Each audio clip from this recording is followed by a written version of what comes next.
me seriously if I'm living in somebody else's shoes. And nobody can do what you do, and I think that that's a big problem that people face now. Like, you see what somebody else is doing and you want to do that when that's not your lane. That's not your lane. That's not what you're supposed to be doing. But it's popular, it's getting that person money, it's getting that person applause. Oh, I want applause. Right. I want money. Let me stand over here behind them. And then a lot of times people aren't honest with themselves either. Like, I was thinking earlier today, I've been woke for almost 2 days, so so you get honesty, yes.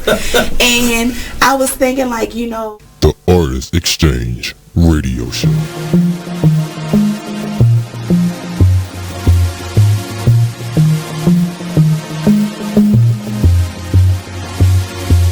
Whatever happened to the times when we cared for one another? We shared the same respect. What is happening? We're trading what's important for shiny things. I can't allow this blasphemy.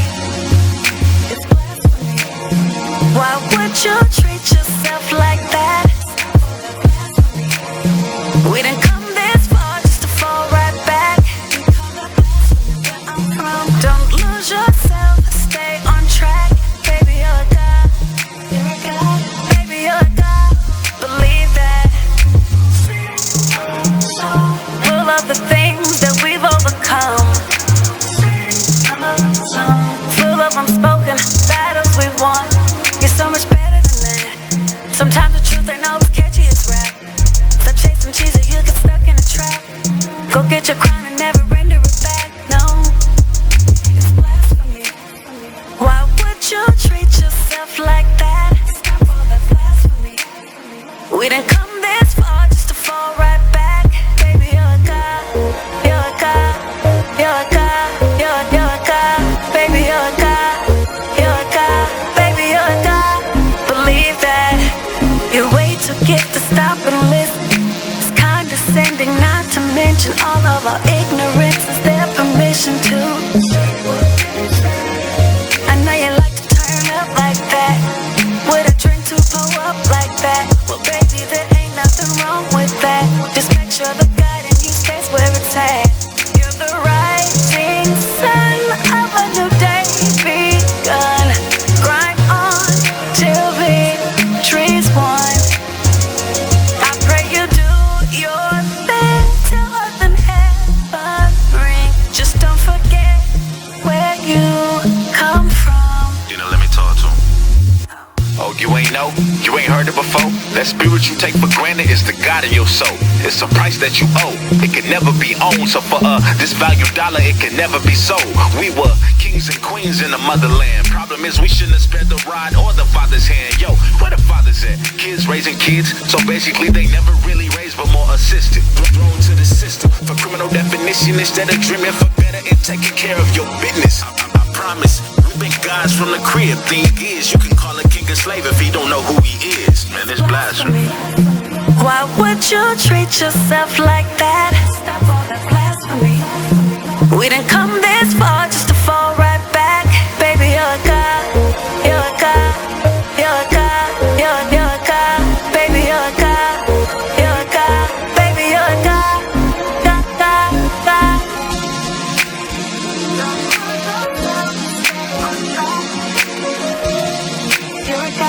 Baby, you're a god. Believe that.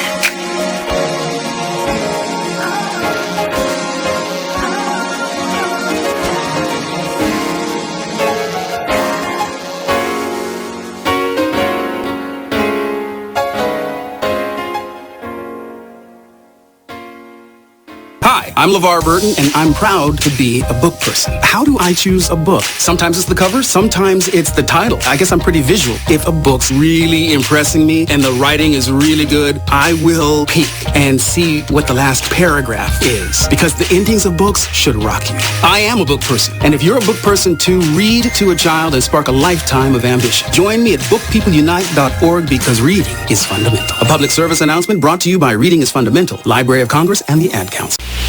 Join the Just a Bit Outside crew every Monday, 8 to 10 p.m. on BExposedradio.com. You want to start off? I I think I'll get it out of the way on a who's not. Okay, do it. The Orioles. Right.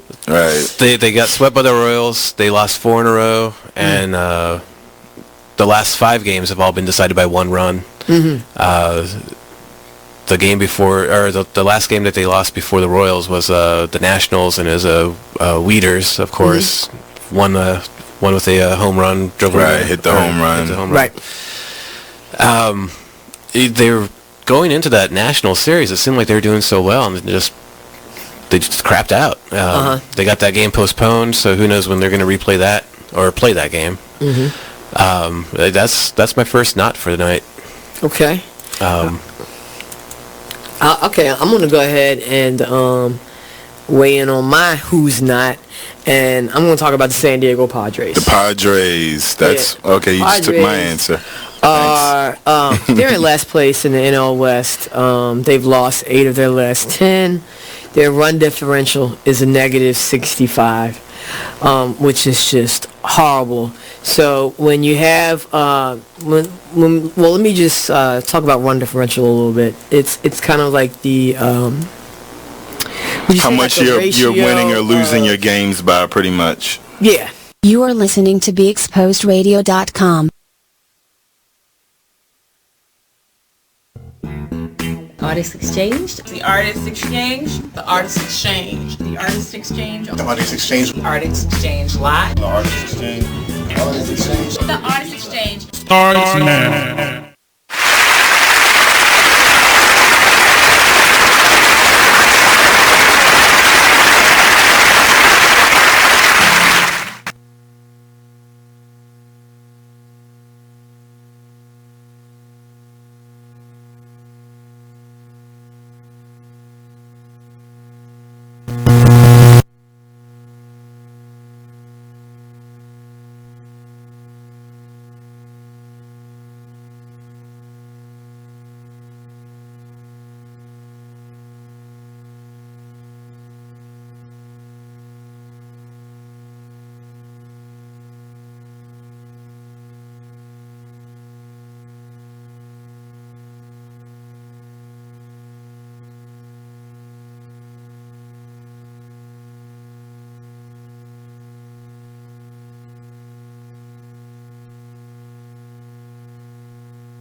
Hello? Hello?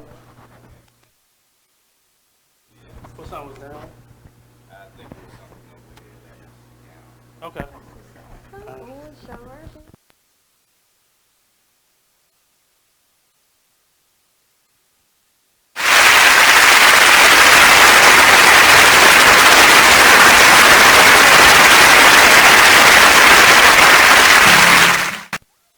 So money, I'll take you.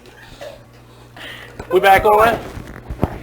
Welcome back to the Artist Exchange Radio Show here live only on BeExposedRadio.com. First of all, let me just tell you, thank you to everybody who continues to join in and shares the shows out and support the show. Shout out to Precious, Love, Grace, and Miss Bina, Ayo Bina from the Cinnabon Festival. So we are doing something different this summer. We'll be working with a group of young people on our Monday shows, showing them just the benefit of having their own show and giving them a voice to be able to express their opinions and their perspectives and their point of view. And also, as you already see, I bring on individuals who may want to do radio and may be looking for a stepping stone to probably get into that point. So I welcome artists, entrepreneurs, and community leaders to, in a way, lease out a portion of the Artist Exchange Radio Show. And I bring you on and we talk about issues that surround your brand, your mission, your perspective, and we kind of meld that into what is the Artist Exchange, which is a platform for community leaders and artists and entrepreneurs to be able to come together and just see things from our perspective. We're not just talking about art shows or plays and musicals and dances, but we're talking about things that really speak to who we are. And our last couple of shows has really definitely been on that vein. And I know we've been out for the first 3 months of 2019, but we're back and we're more full-time now, and we want to expand the brand of the Artist Exchange to include all voices. So without further ado, one of these new voices is, well, I'll let you introduce yourself. Thank you. I'm Stephanie Whitehead. I am a case manager for veterans in Baltimore City. I work for New Vision House of Hope here in Baltimore City. So last week we got a bit of a snippet. So if you missed last Monday's show, you can go to our website at www.bigexposedradio.com, or you can go to the Artist Exchange Radio Show page on Facebook or on YouTube and catch that interview. We were talking more about the mission of your organization and kind of what you all do on a day-to-day basis. And we talked about a number of services that I didn't know were offered by first the VA hospital and as well as your organization. And you, like the VA, are for a special population of people, our veterans. Yes. And you give them a lot of wraparound services that are often needed when they coming back into civilian life. Yes. Is that honest to say? That's a good thing. Yes. So this week's show, we want to focus on some more special populations of people. Can you introduce one of those? So we were going to talk a little bit about women veterans because we don't see a lot of women veterans in our office. Very few. They exist. It's just, where are they? We can't always, find them. They're not always coming into the office looking for help.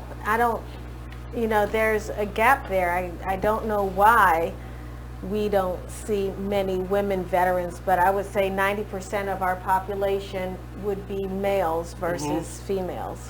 And I would say in a lot of industries, that is what you probably would see. That probably be the same demographic. And I think men have a harder time kind of reaching out for help, and most times we get the help when we're already too far gone in any given circumstance. Right. And women have a better eye for saying, okay, I need help. Yes. And this is what I need, and kind of planning ahead. Men often aren't the best planners, as you can say in many workplaces. You can say that. I can say it. But I just noticed the difference between some of me and my women counterparts. Women are better at planning. Yes. In a general sense of what that means. So that's probably why. I think so as well. The women come out of the service figuring, where am I going to live? Where am I going to work? How? Or already having those things established. Yes, they have it established prior to coming out of the service. And if they have a hiccup when they get home, they're online researching, where can I get the assistance? And then, they take care of that a little more readily than their counterparts. Now, the women that you do see, what's kind of the general consensus for what got them to this point? It would probably be loss of employment, sudden, unexpected loss of employment. We don't see many that come right out of the service, but they've been home, they've acclimated to civilian life, but for whatever reason, they've had a loss of job. I had a veteran who worked in, what is the industry? Cutting grass? What is that? Oh, lawn care. In lawn care. She worked for a lawn care business, and then she came down with an autoimmune disease and was unable to work, thus unable to pay her rent and bill, so she came into the office for assistance. I was able to connect her to services here in the city that allowed her to apply and receive Social Security benefits, to receive VA benefits for service-connected diseases and illnesses. So within the span of 3 months, she got those benefits. We helped her get on track with her rent, and now she's able to sustain herself. So in essence, and I think most people, when they look at your organization and say the VA, they see it for individuals who are already homeless, or they see it as for somebody who's fresh out of a service. Right. They don't really see it as and just you talking this now, I've realized this is a benefit for any veteran. Yes. Any veteran returning back to civilian life, or any veteran that has just been hit with a hard time. It doesn't matter how long your service has been since you've been in service. Exactly. So I didn't realize that was really, this is a special population. Yes. And it really is, because often they don't qualify for other programs because of some of the benefits that they have already received, or some of the things that they, like if they have a resume, often many job training centers are trying to put them back into the service or service type industry. Or what they train for in the military. There are what's called vet centers throughout the city through DLLR, which we spoke a little bit about last time, where they have persons who are specially trained to work with the veteran to get their resume translate what they did in the military to the civilian on paper to apply for positions. So we're going to talk further with Ms. Whitehead when we return to the Artist Exchange radio show, only on BeExposedRadio.com. Don't go anywhere.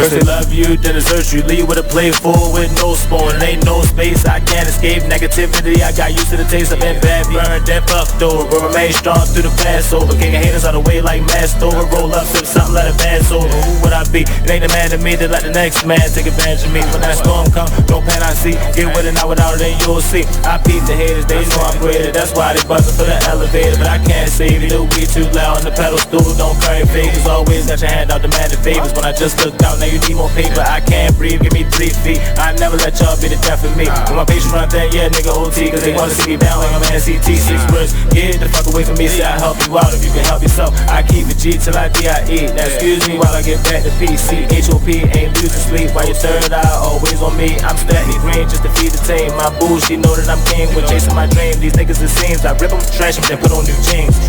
See the problem is my name is Ruth Rusi. I'm a retired teacher. I'm 91 years old, and this is how I live united. I say retired, but not really. Once a week, I read books to children as part of United Way's education program. Reading to a child creates links between language and literacy. It creates a bond between grown-up and child. And believe it or not, it prepares them for a better academic future. Oh, we read about frogs and flies and pigs with wings, all sorts of juicy stuff. It's a joy to watch all those little faces. I figure I have the time and they have the need. And I've always believed that if we're not here to help each other, then what are we here for really? My name is Ruth Rusi. I help kids prepare to succeed in school. So I don't just wear the shirt, I live it. Give, advocate, volunteer, live united. Go to liveunited.org. Brought to you by United Way and the Ad Council. My name is Meera Batra. I have been in this country 32 years, and this is how I live united. America has always been the land of promise, and in my community many families have come for a better life. Coming from another culture myself, I know the desire to become... You are listening to BeExposedRadio.com.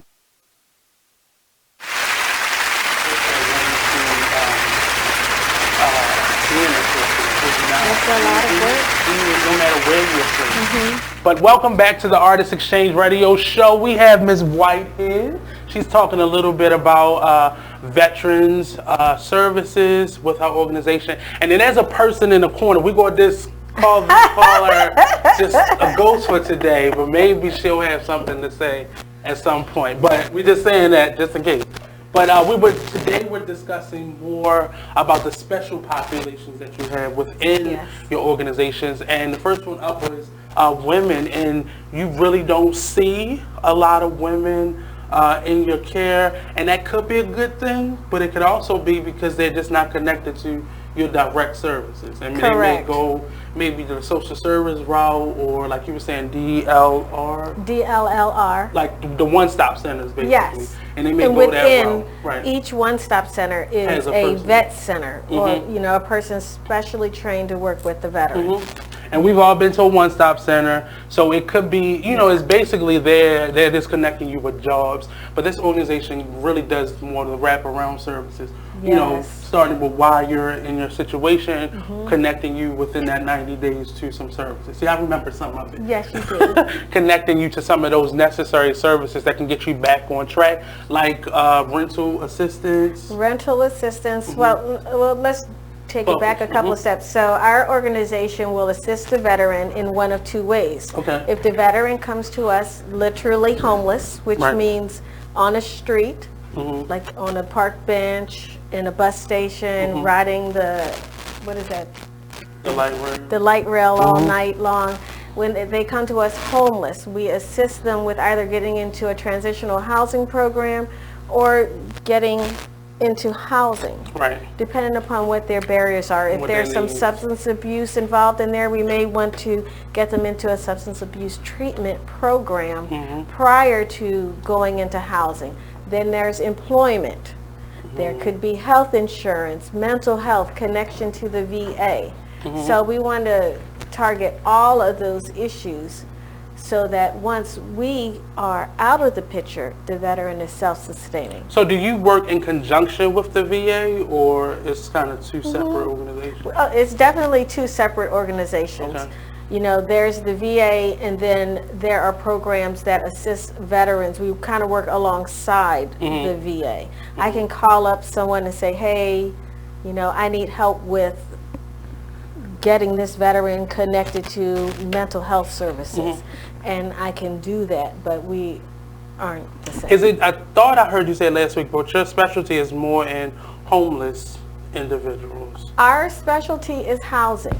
So we are a housing first program, meaning regardless of the barriers, our goal is to get you in permanent, stable, appropriate, and affordable housing here in Baltimore City. Our program, New Vision House of Hope, only supports Baltimore City.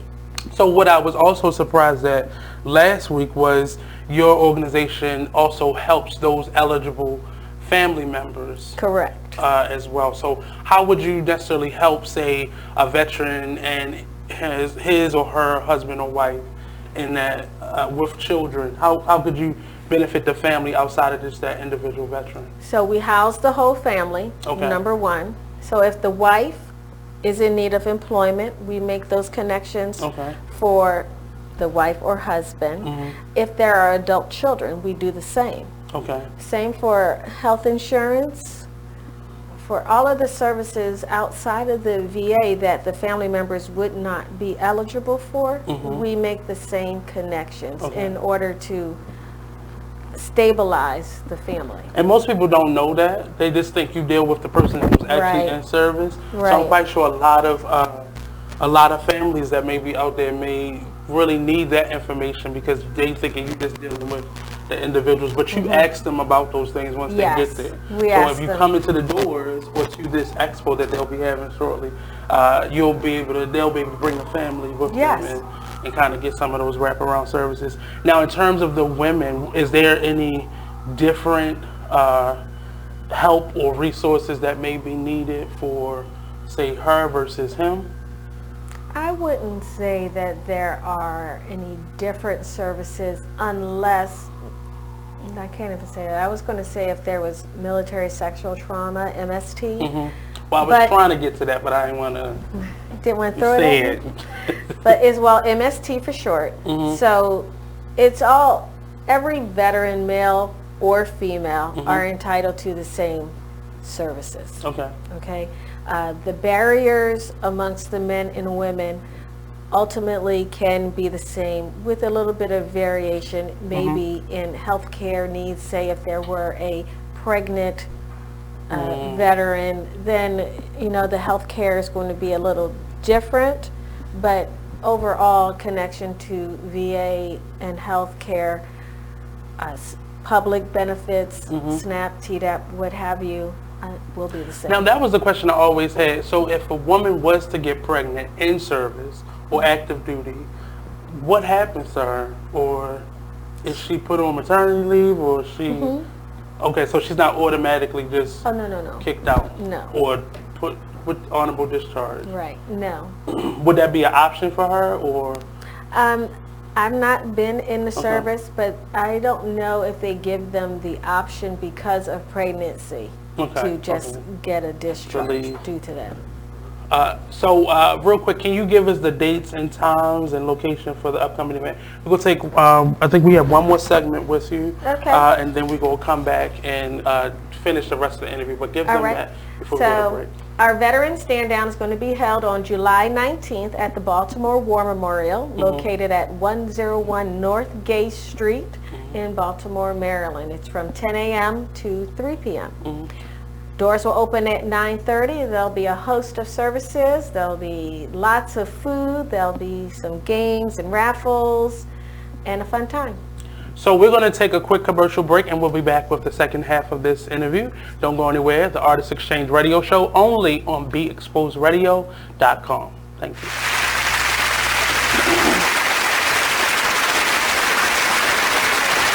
Exposed Radio. If you made them, take care of them. Yeah, that's period. The real. Right. That's the real deal. It's period. Right. And all that old money shouldn't go toward this, money should go to, if the child is with one of the parents 24/7, 7 days a week, you don't even come get your child every day. You come get your child once a month maybe, or once every 3 months. Right. You cannot dictate where that money goes, especially if the child ain't calling you about nothing. Now, if the child calling you every week, then you can question about where the child support is going. But if every time you pick up the child, they look nice, they ain't complaining about nothing, why are you worrying about where the money go at? It is what it is radio show.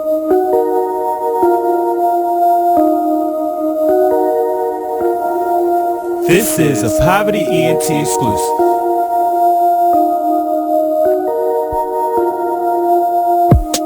Next stop, Texaco, strapped up, you already know, fuck niggas hate, that's how it goes, bros with me, yeah, it's time to go.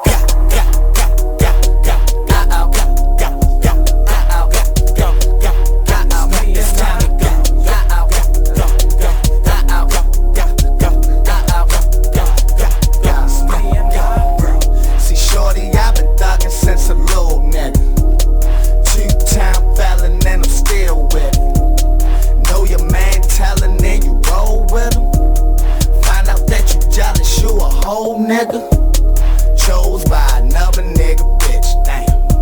This chopper got 50 round clip. So the smiley and the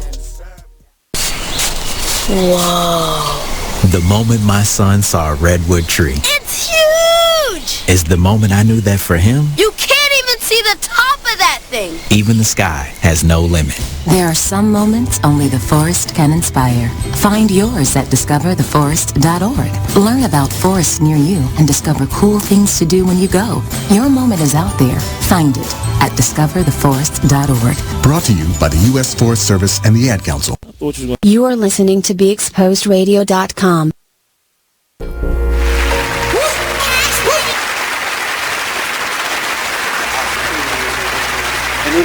She said, because she went from, thank you, she went from live practice and utilize the gun every day, and hearing shots and watching people die, like, it just became too much for her. And some of my older, like, great uncles, they just don't want to talk about it. Like, I've gotten it out of her, but with them, other than the friends that they made, they never talked about service. So I'm always curious as to what then could be the problem. Like, what is there, like, in nobody, while they're actively in duty, are they seeing these problems? Is it somebody that's overlooking them or doing some follow-up exams? I think in service is a little different. By the way. In service is a little different, because when you're, say, in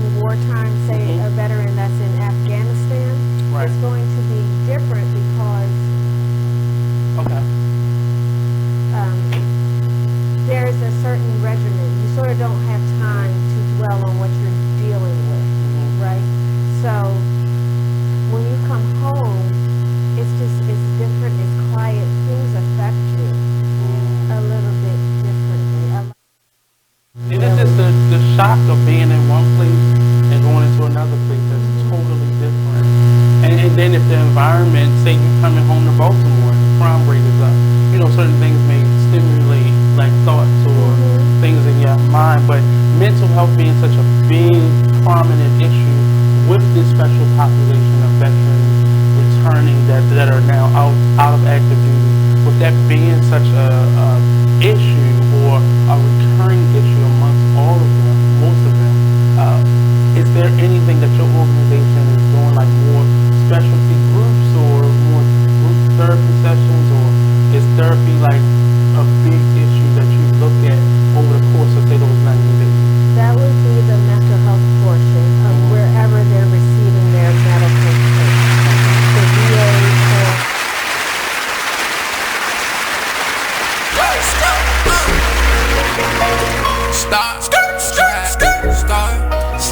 I'll be up in the way. I'll be up in the way. I'll be up in the way. I'll be up in the way. Running on my face. Gucci guilty on my face. I'll be up in the way. I'll be up in the way. I'll be up in the way. I'll be up in the way. I'll be up in the way. I'll be up in the way. I'll be up in the way. I'll be up in the way. Returning.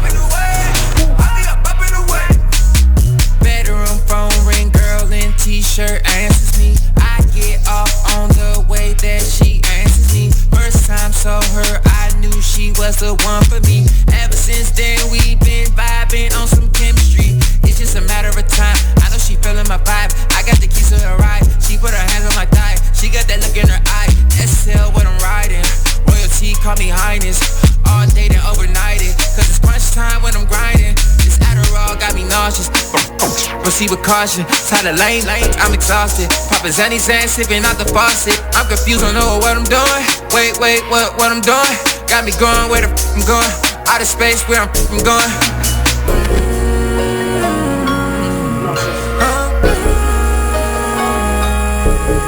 Wait, where I'm going?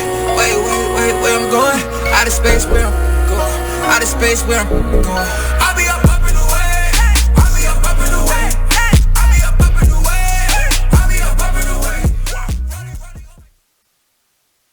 You are listening to BeExposedRadio.com. Welcome back to the Artist Exchange Radio Show here live only on BeExposedRadio.com. We had a little bit of a sound issue, but we're back here. And one of the questions that I was asking Ms. Whitehead was about this, the recurring issue of mental health within the veterans community in terms of the wraparound services that are available to them. And that took so in terms of the return visits, so you give them 90 days to kind of go through this. Is that an issue that a lot of people are returning back to you with? So say people may come back after the 90 days? There's mental health, and then there's mental health and substance abuse, and there is some level of recidivism there. So, yes. So that may be the common thread amongst what the issue is. Yes. Is there something to kind of help them out beyond that, or do they have to get some more intensive care and you can send them to another facility? So the VA has a more intensive program through Perry Point VA where they can do an inpatient substance abuse or mental health. And they also have that in Martinsburg, West Virginia. So where they often kind of take them out of their environment and kind of try to, do they often move out, or do they just become a part of the cycle from that point, from where you can see? I would say the bulk of the veterans that go through those programs, maybe 60-40, are able to come out and reacclimate into society. Okay. In terms of, back to the women in this, because you don't see a lot of them, what do you think, beyond what we've given a hypothesis for, could possibly be the problem? Not the problem, but the reason? I think it's more what we've already said, which is that the women come out of the service with a plan. Right. And they follow that plan of action, and they're able to acclimate a little better into society. I don't know if that's just the makeup of the woman, especially if she has children, but she's more able to make the connections outside of the service. And then we only see them if there's, as I said earlier, a hiccup in overtime. Overtime, yes. Is there anything that you could do to, or your organizations ever thought of maybe going in before they are, you know, people who are, or being a part of the transitional process, maybe before they actually come home, maybe see into things before it becomes an everyday issue? From the service, that doesn't typically happen. Okay. Where we do have something that happens prior to being released are those veterans who have been incarcerated. Okay. So typically prior to incarceration, we have some conversation with the Department of Corrections regarding that veteran. So when they come out, we have a plan of where they're going to go. Then they're going to meet with the VA. They've got to get all of their identification all over again. We've had veterans who have been incarcerated for, I guess the longest period is 35 years. And so when they come out, they don't know what a cell phone is. Wow. Or they may not even be from here. Wow. Is that, but that's incarceration for something they did in the service, not necessarily once they got out? No, that's something they did outside of the service. So once they got out, then something happened instantly, and then... Not instantly. It could have been they've been out of the service. Okay. But they've done something that they've broken the law, and they've been sent to jail, and they've been in jail for many, many, many, many years, and then that's a whole transition all over again. So what does the plan look like? So you get a client, the typical client, that don't have too many, you know, red flags, but what is the process from beginning to end? Maybe not every detail, but the overall process. The overall process and the goal of the program is housing. So we house first, we address barriers second. Okay. So if the veteran comes in and there are no restrictions as to where they can be placed, we find out where they want to be in the city because it's veterans' choice. We give them some landlords, some properties to go and take a look at.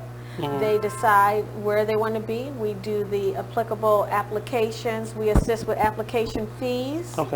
So we have a conversation with the potential landlords ahead of time. If they decide on a program, an apartment building or what have you, then we talk with that property owner. We make the necessary arrangements to pay the security deposit, first month's rent. And there can be more assistance with the rent depending upon that veteran's situation. And that's different. Depending on the situation. Every time. So in those situations, it's somebody that's homeless. For those unique families that may already have a home structure, but they're struggling with bills because, you know, the veteran wasn't.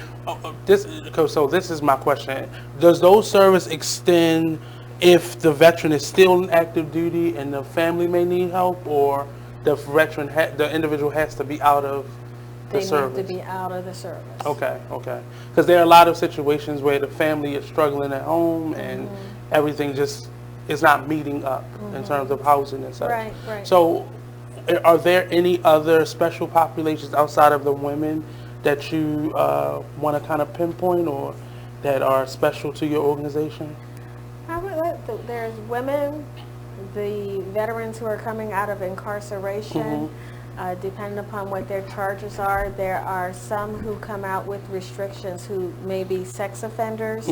That's another population that may be difficult to house, especially here in Baltimore City where there's a school every other block. There's a daycare center. There's a community center. So is it that they can't live certain places? Because I thought they just had to be registered, or they have to be registered, and they can't be within a certain radius of a school, daycare center, or community center. And being as though daycare is a rampant business here now, it's kind of difficult of that. Right. We touched on briefly the LGBTQ and individuals that may be coming out that they may go by this name, but they're not legally in this, jurisdiction in terms of your paperwork versus what they say they are or who they say they are. How do you help them out with those types of services? Or are those services what you do?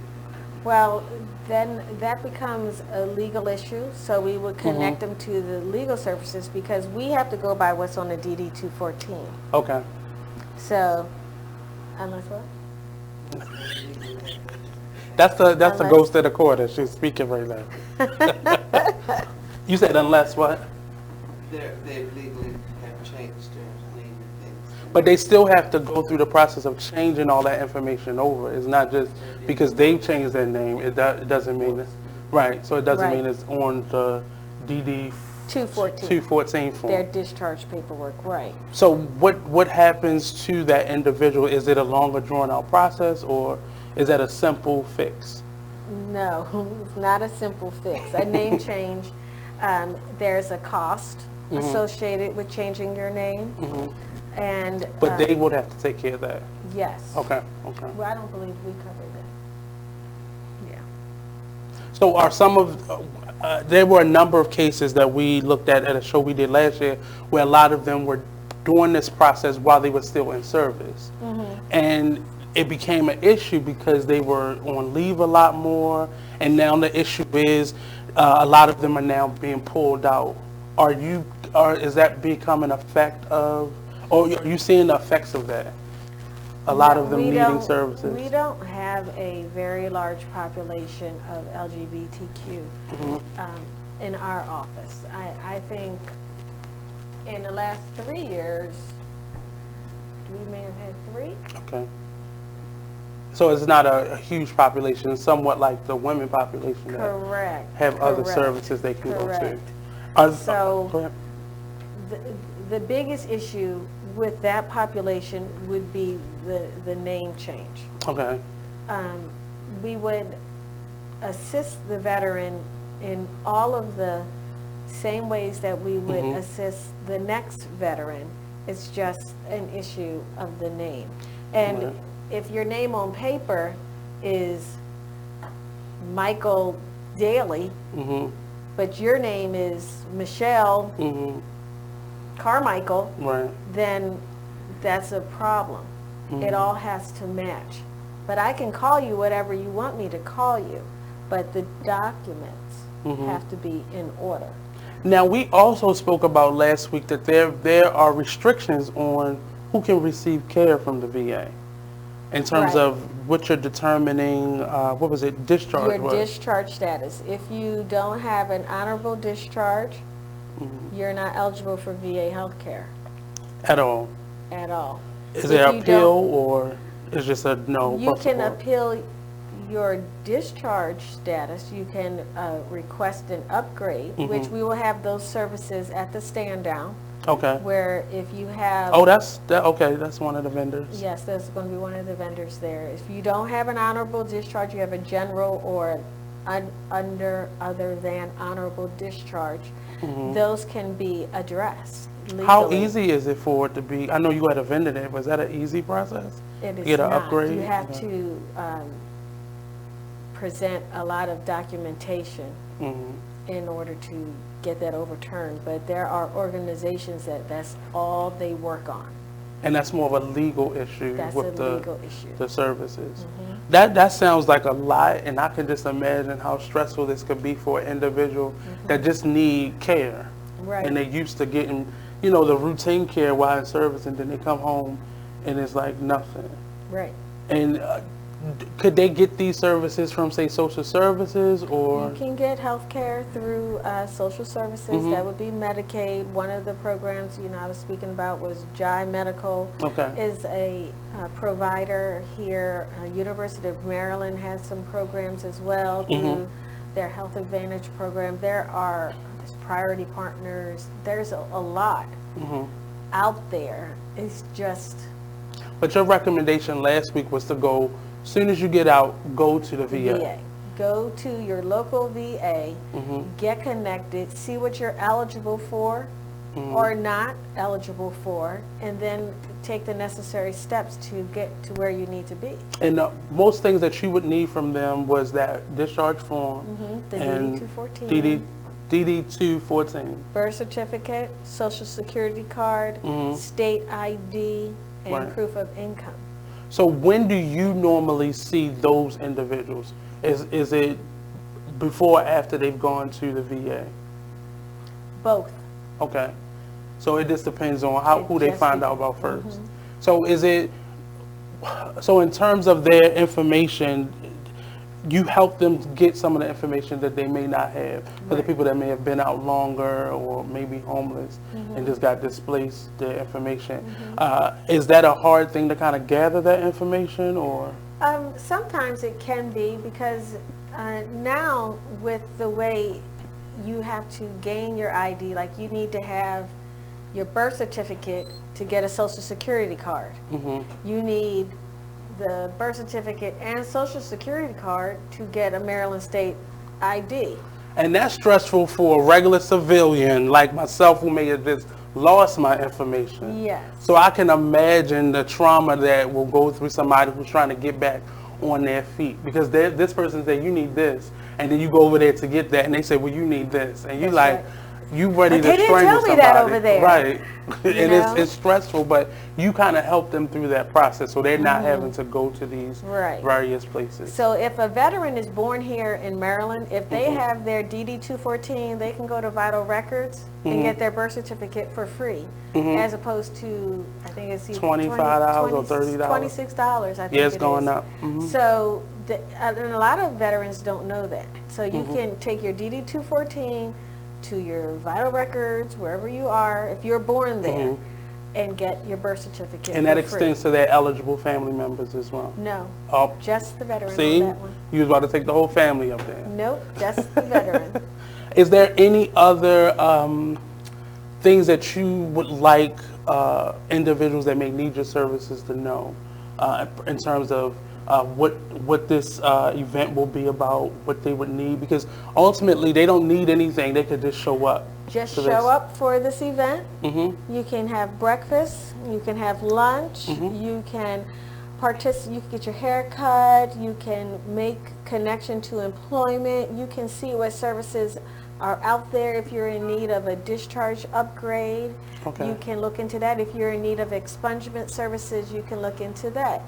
If you're in need of housing, you can call our office, you can come down to our office and talk with a case manager to see if you're eligible to receive benefits from our program. But come there first and get all that you can get, and anything that you would need to come to the office for, you can sign them up for. We can sign them up at the event, but they don't have to wait for the event. Okay. You know, we're open Monday through Friday, 9 to 5.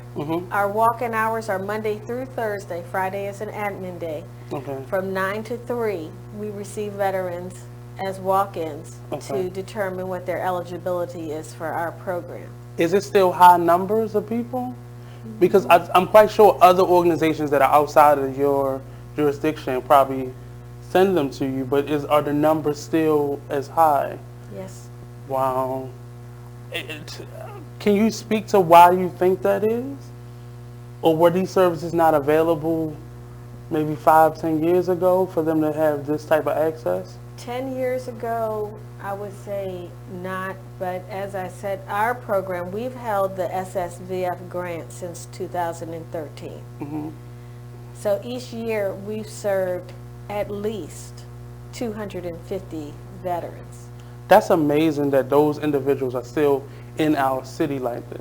And I'm quite sure there are probably a larger number of them that are probably right across the street that sit in that block or up and down that Lombard Street area that still don't know that they can probably come right up the street and get some services and get some wraparound services to help them get out of that situation. So we have an outreach coordinator who goes out to different programs, different areas on the street to look for veterans, to get the word out that we are here to assist you with housing should you need.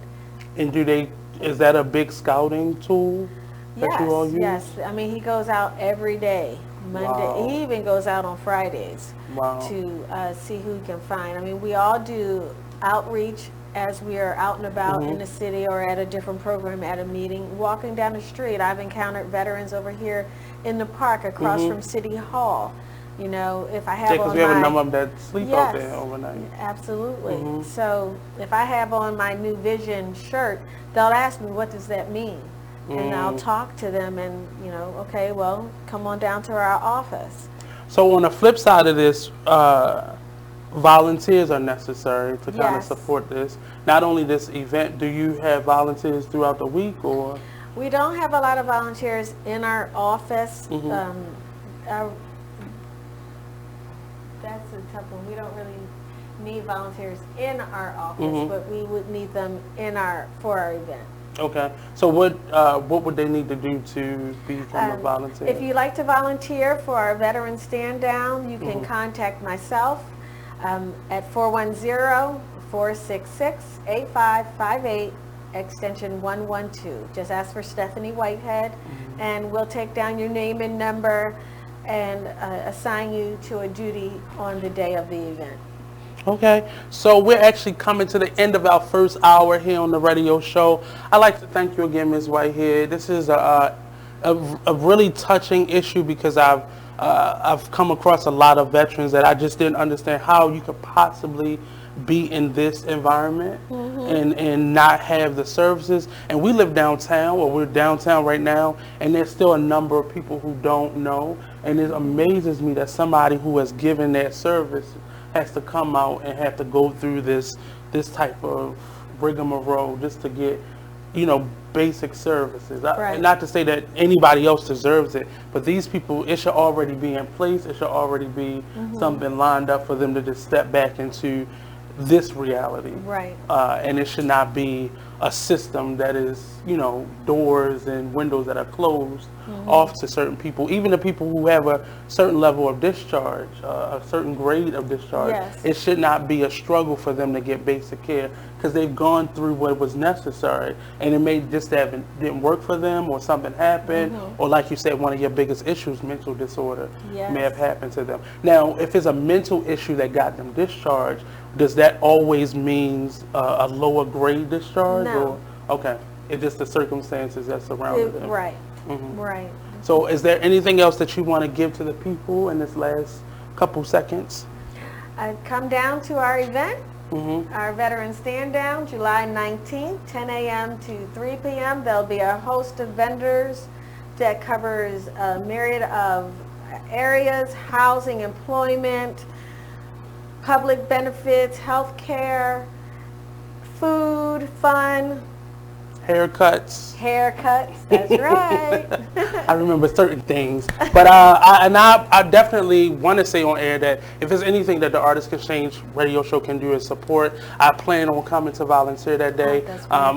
It's necessary because it does help. And a lot of these people that we may see out on the street, if you know any veterans, if you have any veterans in your family that could use some services, they're not just housing, but some more wraparound services that may be helping them to get up off their feet, and they're eligible family members as well. So definitely hit us up, and we'll definitely switch that information over to this organization. Now we are looking to have some artists at the event. Okay. So to share with veterans how, say, sewing, painting, music can help calm the mind and spirit. So I have one person who's going to display their art where they can sit there and work on their craft. Okay. But I'm in need of some other folks who want, if they want to display their So if you have an idea of who those people may be, you give me a demographic, I can definitely match you up to some people. And I may have something that I can offer them as well. Okay, that would So be great. let me know. So we're going to take a quick commercial break. We have a special part of the next hour. So stay tuned in, stay locked in, don't go anywhere. The Artist Exchange radio show, only on BigExposedRadio.com. Thank you so much. Thank you.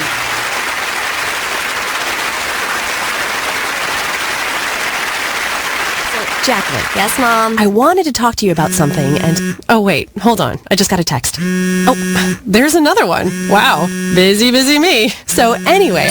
Oh, wait, Mom. I just got a message. My friends keep commenting on my comment. Oh, there's another one. So many comments on my comment. Oh, I can't wait to watch TV tonight. Playoffs! Hey, guys, check out my new video game.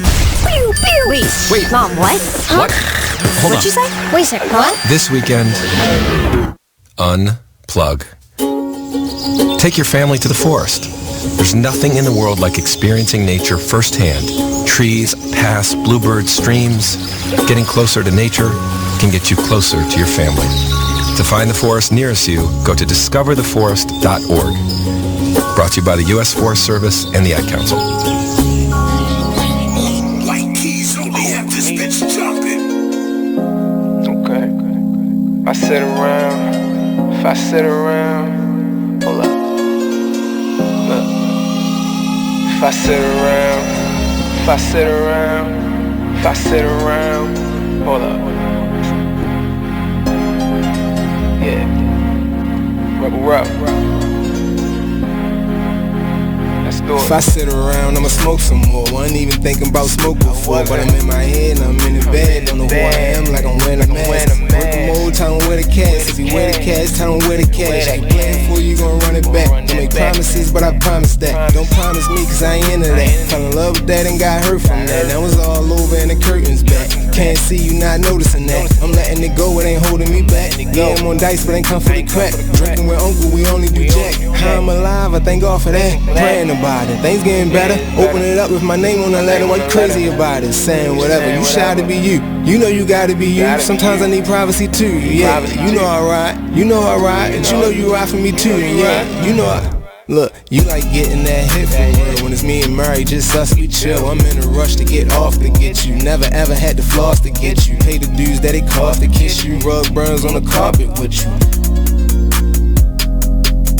Oh yeah. Come on, dog, throw this in there. Gotta dedicate this to the homie out of New Orleans. Break. Said she wanna bump that. You wanna do it? Go ahead, do it.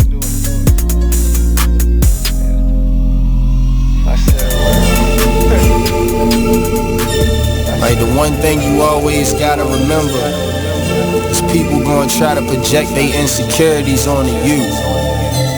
But you can't listen to what them niggas saying. You gotta get out here and do your shit regardless. You gonna do what you love for the rest of your life anyway. So why not turn that shit into something? Be a man of everything you say. This shit bigger than me, man. Like yeah, I'm good and all that, but you know what I mean? I ain't shit without y'all.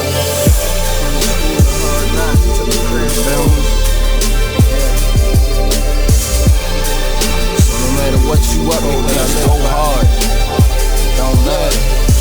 Can you imagine how I really having nothing is? Stomach growling, you ain't got no food in the fridge. Surviving on a jail diet of water and bread. No father figure, that's cause my father did. Mom's bringing different niggas in and out the crib. No money, so you seen it's less than all your friends. But it a joke because your mother was a crackhead. Older sister hoeing off, giving all her homies head.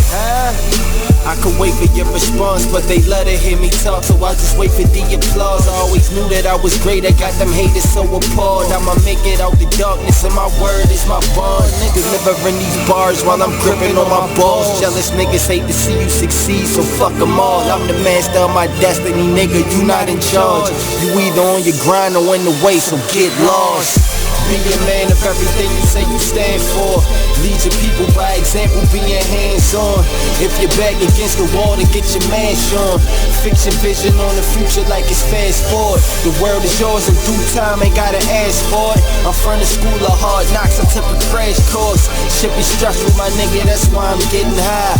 But that's life, and it's the code that I live by. And you know how it is, where we at, nigga. They say money can't buy happiness, but I be happy as a bitch when I can have dinner. Learn from your losses or you end up like the last nigga. I fall off, I bounce back, I really come from the dirt. But if you wanna make it happen, gotta put in the work. The word will kick you when you down, and I know this shit hurt. And it's crazy cause your family, your shit on you first. My sister You are listening to BeExposedRadio.com.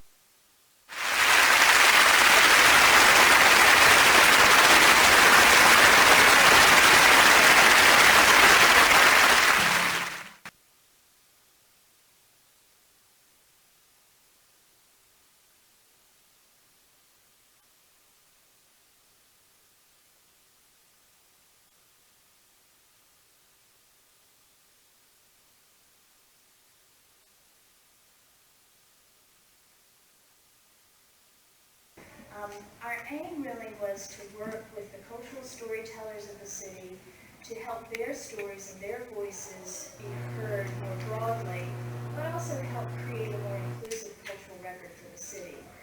Our long-term aim by giving these stories and these storytellers a sort of a more permanent home here at the Peel is to start changing the narrative about the city, to make sure that there are stories out there besides the ones that tend to get kind of recycled on the evening news, and that the city really is recognized and appreciated for all of its diversity and all of the different communities and creators that live here. So the Be Here Baltimore program started out in 2016. We had a grant from a mobile company called Easy Travel that allowed us to provide microgrants to storytellers to create tours of the city.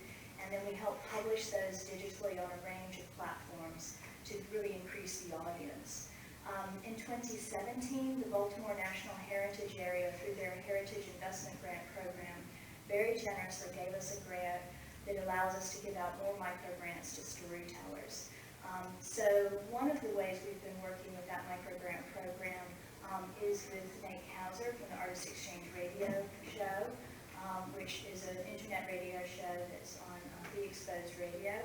And he's working with storytellers to kind of help us professionalize and expand our reach, and also through the Say It Like It Is program. So just a word of background from my perspective, and then I'm going to hand off to Lamontre to give you more details. One of the things that we really want to make sure we're doing is working in a very grassroots up way. That it's not me or anybody else at the top of a pyramid dictating which stories get told and which ones get preserved. So we really wanted to go from talking to listening mode, if you will. And I had the great opportunity to meet Professor Audra Buck-Coleman from the University of Maryland. She was the convener of a project called Be More Than the Story, which resulted in an exhibition at the Reginald F. Lewis Museum in early 2016, in which high school students from the Augusta Fells Savage High School created an exhibition about their perspective, their response to police surveillance in the wake of the uprisings and Freddie Gray's murder. So that, her working process in which the students really took the lead and decided what the exhibition would be really impressed me, as it is exactly the sort of paradigm, the sort of model that we wanted to use here at the Peel. So I asked her to help us figure out how to do a storytelling program with local high school students about their experiences of race and segregation in Baltimore schools. The idea for that really came from two places. One, when we were doing Be Here Baltimore, we found that a lot of universities, including Loyola University, and representatives from that project got involved with Be Here Baltimore. They found that it was a really great way to get students off campus into communities around Baltimore, learning about local stories and meeting people, and really starting to appreciate as they document the city. So we created a kind of special series called Be Here EDU to support those academic efforts, uses of storytelling. Then when I came here to the Peel in 2017, I learned that one of the really important parts of this building's history, after it was the first purpose-built museum in the country, after it was Baltimore's first city hall, it became home to male and female colored school number 1. Now, that was one of the very first public schools for people of color in Reconstruction era Baltimore, and it was the first of those schools to offer a high school education to African Americans in the city. So I recognized that racism and segregation in Baltimore schools is one of the most important issues facing the city today, and that its roots in some ways found their origins here at the Peel. So we wanted to, as we were researching and excavating that history of the Peel as male and female colored school number one, to make sure that that was connecting all the way through the centuries up to the present day. So we're working with Lamontre and students that he and Professor Buck Coleman have convened, and also with Mama Linda Goss, who is the storytelling partner in the Be Here Baltimore project of David Kakumle, who's with us today. She is herself a graduate of a colored school, a segregated school in Tennessee, and this fall she'll be running a program here at the Peel called How We Got Over, where she will be interviewing other graduates of segregated schools about their experiences. So now we have finally all the elements in place to connect the 19th century history of the building with 20th century lived experiences of segregated schools, and now the contemporary voices of local high school students as well. So that's a lot of detail, but I thought it was important to kind of set the stage. And with that, I'm going to maybe hand over to Nate to take it from here. So real quick, I'm going to introduce myself. I'm Nate Couser. I'm the host of the Artist Exchange radio show. And for the last 5 years, I've been helping individuals, mainly artists and community leaders, tell their story through my radio show. And what was so interesting about being Nancy and the Be Here project was the whole purpose of this museum and this space is to facilitate telling your story, be it the arts or community activism or education, so on and so forth. And I've seen a plethora of activities happening here with the whole foundation of this telling your story. So I'm not going to get too much into the radio portion of it, but I love talking to people about them and what they do and their impact and who they are.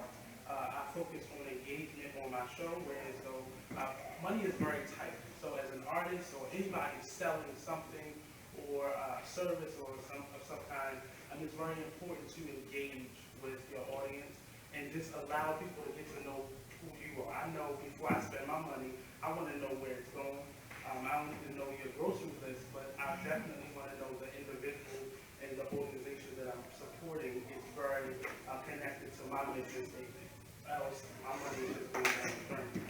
So the individuals that I interview, it's very important to me that they start from themselves and then they branch out to their 15-second elevator pitch, if you will. So today we're going to get to know a couple of individuals that are very active in this DMV area in terms of art, activism, and education.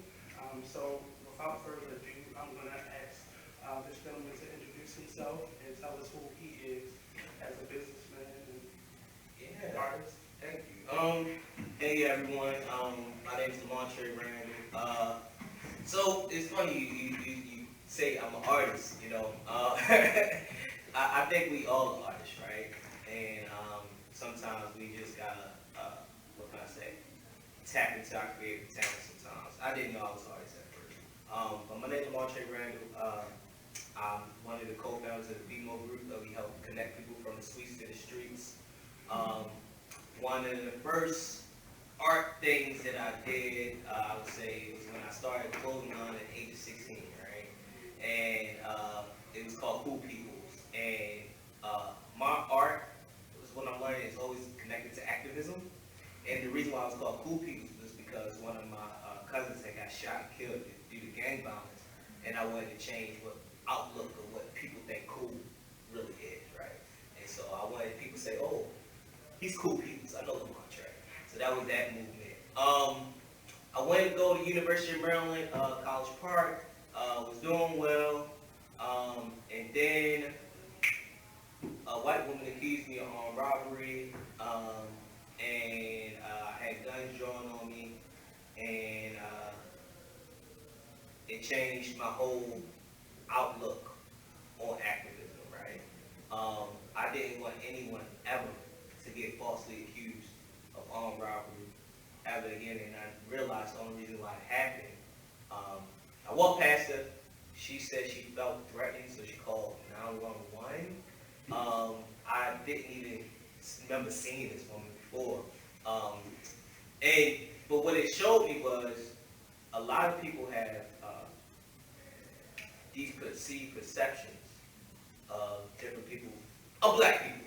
Let's say it how it is, right? Of black people, and a lot of it ain't true. You know, and a lot of us need to work on getting out of our shells, and it kind of challenged me to get out of my shell as well, right? It challenged me to learn about different cultures. I even went as far as minoring in East American studies and went on to Japan and learned about Japanese culture. And what it did was, what I learned is, in America, and based on its history, right, we have this state of division.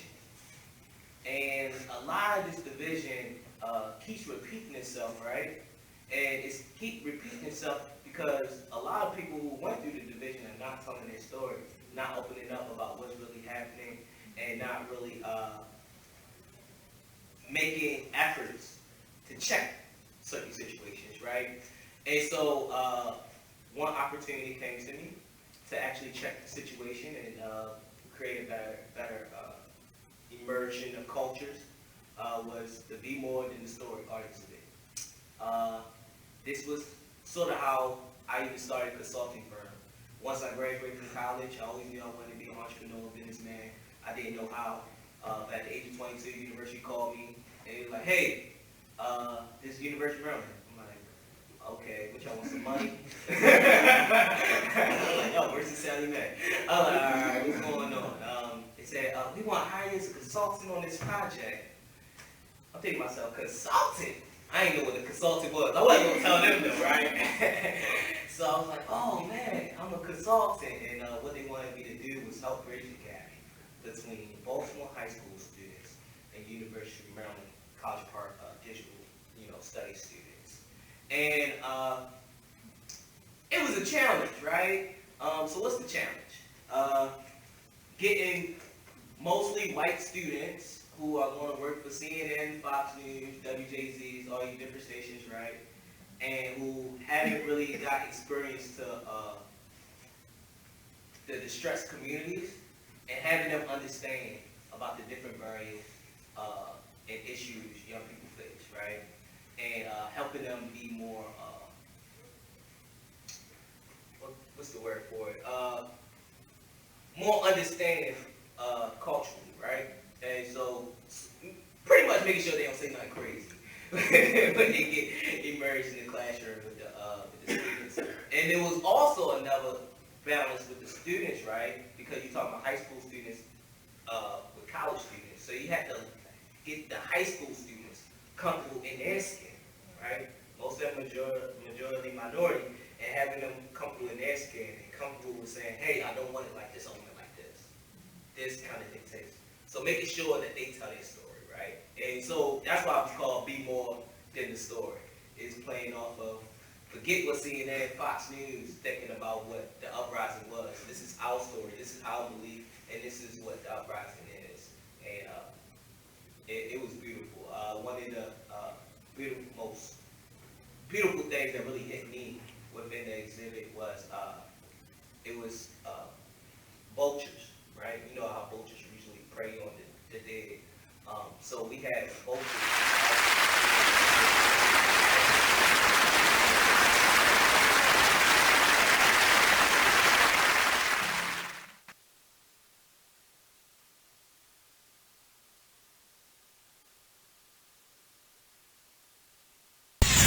We're rewarding you for something you already do, listening to us. It's Radio Loyalty, and it's an easy way for you to get free stuff. All you do is sign up. Go ahead and click the banner now. You'll earn points as you listen. Points you can trade in for great products and services in the Radio Loyalty store. You can earn even more points when you share your favorite station with friends on Facebook and Twitter. Radio Loyalty. It's free to sign up, so click the banner to join now.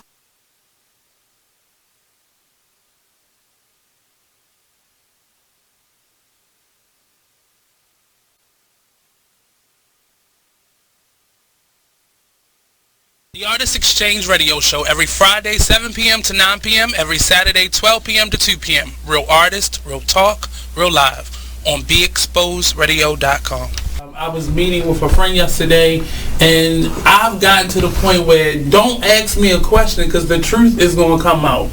And exactly. Just don't do it. If you ain't looking for the truth, don't come to me. Don't do it because I can't hold my tongue. And she wants to be this stylist, boutique, but you're not doing anything in that nature, and I can't take you seriously if you're not doing those things. And I understood why people didn't take me seriously because I found myself in somebody else's lane. I was good at what I was doing and what I wanted to be, but I wasn't doing it for me. So how can I ask you to take me seriously if I'm living in somebody else's shoes? And nobody can do what you do, and I think that that's a big problem that people face now. Like, you see what somebody else is doing and you want to do that when that's not your lane. That's not your lane. That's not what you're supposed to be doing. But it's popular, it's getting that person money, it's getting that person applause. Oh, I want applause. I want money. Let me stand over here behind them. And then a lot of times people aren't honest with themselves either. Like, I was thinking earlier today, I've been woke for almost 2 days, so so you get honesty, yes.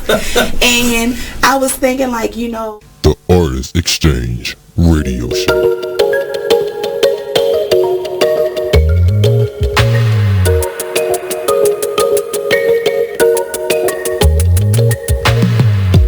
Fall into this unknown to find who we really are. Crash into something new and take a break from our broken heart. Talk with the shit, tell me you lie. I think we should go for another round. Baby, try not to say too much. Let your love come down. If you wanna rule, it's some rules you gotta live by. Live by. Stay true to your cool, make a move. Don't wait on nobody else. And if it feels like a melody, sing a song, be my radio. And if you follow me there, I'll follow you back.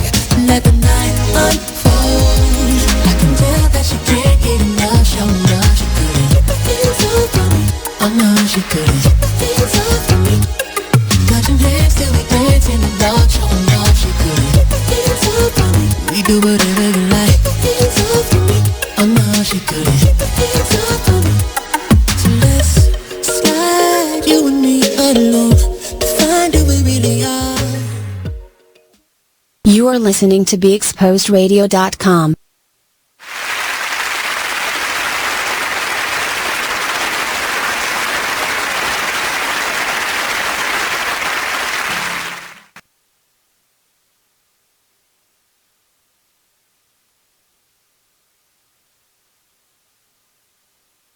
And you was able to see, through the cameras, at the vulture be looking at you. They was like, yeah, that's how we feel about helicopters.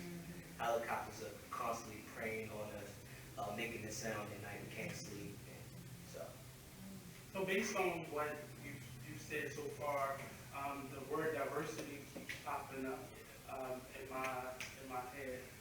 Where do you think a city like Baltimore and cities like Baltimore are with becoming more diverse in terms of resources and just application of stuff to help people? That's a good question.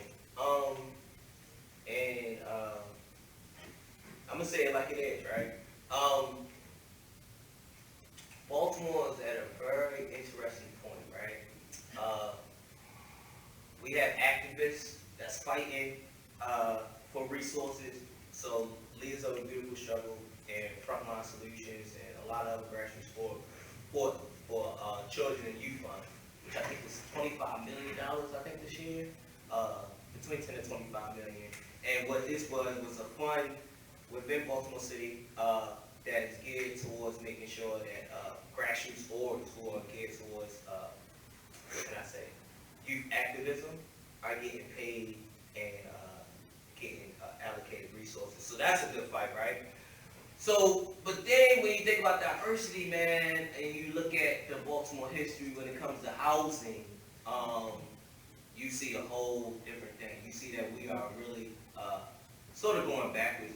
We're not being intentional at all as really bringing in the resources and really making sure everyone feels like this is home and making sure that we're thinking inclusively within our city. I think we got a long way to go, and I think really it takes more intentionality from everyone for us to be more people. So, going from diversity and digging a little bit deeper and uncovering the word gentrification, Baltimore isn't really at the forefront of gentrification in terms of things already changing and people already being eliminated. I disagree. Well, I'll say it this way because it's still time for us to be able to turn things around before it gets to a point where none of us can live in the city anymore, and it's all people that's being transplanted here. How do you think we can kind of curb it before it gets to a level where, say, a DC or New York or some of the major, bigger cities are right now? So we have to work together. Right now, the clock is ticking. It was just released, this one that Trump just released. Y'all can look it up. It's called Opportunity Fund. The Opportunity Fund, if you put all the money you invested into like one property, and they got opportunity zones. And guess what? The number one opportunity zone, the most opportunity zones is that Baltimore, PG County. You know. So, and with the opportunity zones, it's a tax benefit where I think you could, if you keep that investment for 10 years, you get all the tax benefits of it. So you record the laws, you know, and recoup and don't pay taxes on it, right? So that's like something that's really, I think, is going to push this gentrification process when you think about bringing in different developers. But the only way to really stop it at this point really is getting our people educated on FHA loans. We teach financial literacy. We partner with Harbor Bank, the community bank in Baltimore, so we have a financial literacy app where we teach within the distressed community. But the community don't know, right? FHA loan, you can get a home with 3.5% down. You know, you can't beat that, you know. But unless we really work together and practice group economics and we make more grants available for those who are long-term, long-term tenants, and really being intentional and keeping grandma house, right, and keeping up with grandma house and renovating it, then I think we're going to see the same thing that happened in DC. But we just need an education. Education will help create that, you know.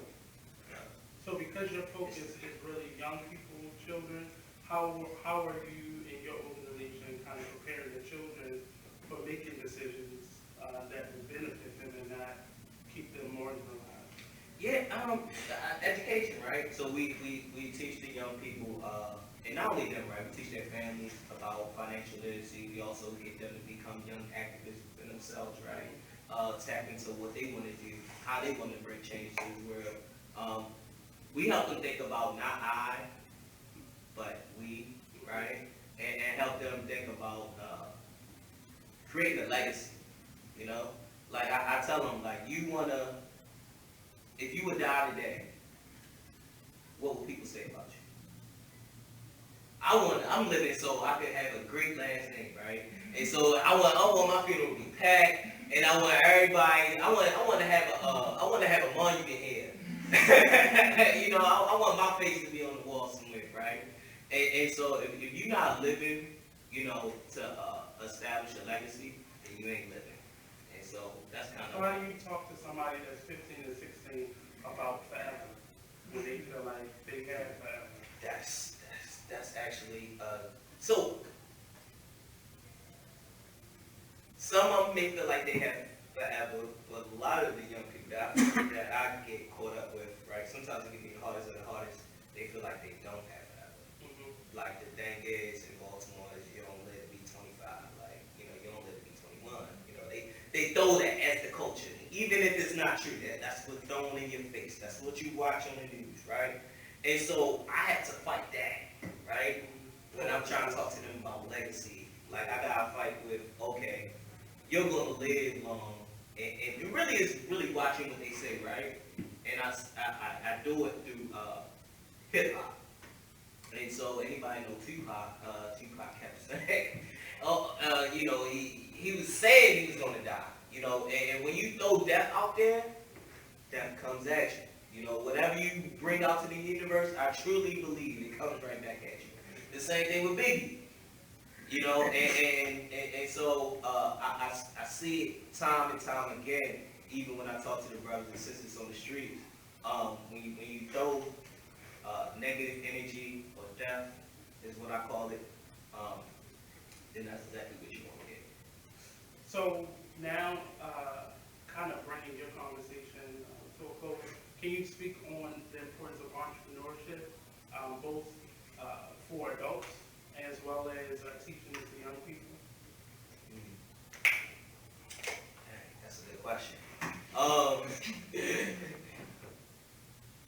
I truly believe you either own or be owned. I just heard a quote, actually, I'm not going to name the book, but it says, you're either sitting at the table or you're on the menu. Yeah, and that's so true, right? And really, when I look at the job market, and that's the reason why I teach entrepreneurship, and I push for it, because once you create your what can I say, your brain, you'll always have a job. Jobs come to you.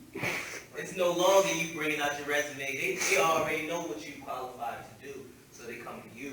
And so for everyone who don't know, my clients include, I was a board member of the Baltimore City Police Department. I work with the Casey Foundation when it comes to workforce development in Baltimore.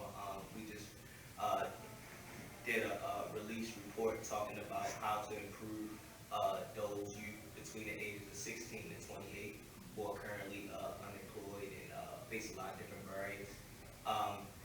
Right now, I'm also working on me and a lot of other activists in the community are working to build a East Baltimore database hub where everybody know about data, right? Like the data is powerful, but the problem with data is it's in the wrong hands. It could go change the community in the wrong direction. And so we're trying to get data that's actually controlled by the people and for the people. Also worked a lot with small businesses, helping them grow. And I teach young people and mainly minorities on how to become business owners themselves. So we're at the end of his interview. I want to open it up to you all to ask Mr. Lamontre after this in wrong. Lamontre, any questions that you may have for him?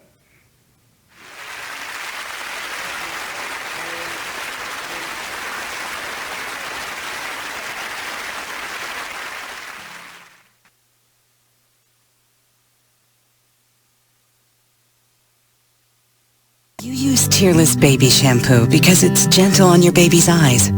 You make sure his toys don't have any sharp edges.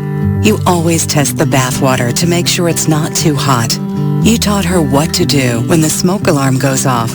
You make sure she wears a helmet when she rides her bicycle. You put on his sunscreen, even when he's embarrassed his friends will see. You do so much to keep your child safe. But are you using the right car seat for your child? Is your child facing the right way in the car seat? Is the seat too big or too small? How do you know when it's time to move your child into the next type of seat? Car crashes are a leading killer of children ages 1 to 13. Protect your child's future at every stage of life. For information on the right seat for your child, visit safercar.gov/therightseat. That's safercar.gov/therightseat. A message from the National Highway Traffic Safety Administration and the Ad Council. Why is Connor having trouble focusing in school? Having trouble finding Connor's middle school? Would you like directions? No, why is Connor having trouble focusing in school? Finding lowest airfare to Istanbul. No, I'm tired of fighting with him over homework. Home, walk, restaurant. Need a review? No, I need help. He's very smart, but his mind wanders. He's disorganized. I think I understand. Oh, good. Finding best potatoes for French fries. No! Russet. Fingerling. Yukon. You are listening to BeExposedRadio.com.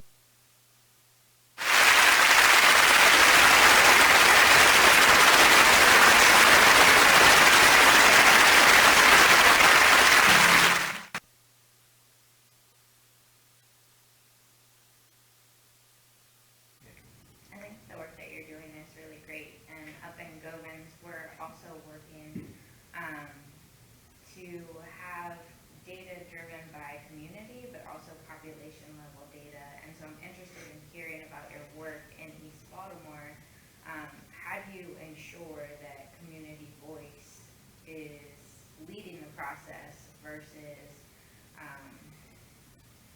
kind of put behind the population level data that's already there? Yeah, so within our team is community advisors, and mainly the community advisors are the ones within the community, and they're the consultants, right? They're the ones that are going into the community, collecting the data. They're also the ones figuring out how we even should go about it, right? And mainly with having the community being part of that whole process and being the leading functions to make sure it happens, that's usually. But I'm not gonna say it was easy. It's been like, just for us building up that process, took about a year, I think over a year now. And so, and we still not there. We still didn't create a hub. We right now looking for a research center. So, I tell people also be patient, right? If you're talking about community and creating real change, you have to be patient and you have to be very intentional and flexible.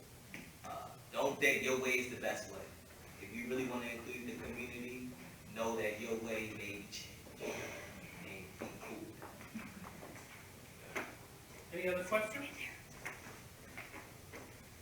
So I'm going to ask you just to get out where people can find you, maybe social media or how they can contact you, and in terms of like partnerships, what you may be looking for in terms of support. Awesome. So I guess first is support and partnerships. We're doing bus tours throughout the city, and we really giving people a real immersion of Baltimore, getting them the real feel. You'll get to meet the different activists within the community, the different business owners, and really get a real feel of what Baltimore is, right? So we're doing that, and we're definitely looking for groups of people who are willing to really learn about Baltimore, and so they can help, what can I say? Hopefully, and we're looking to hopefully help you, guide you in your work and what you do, so you can be very intentional with the impact. Everyone can reach me through email at lamontre_Randall@yahoo.com. Lamontre is spelled LAMONTRE_Randall,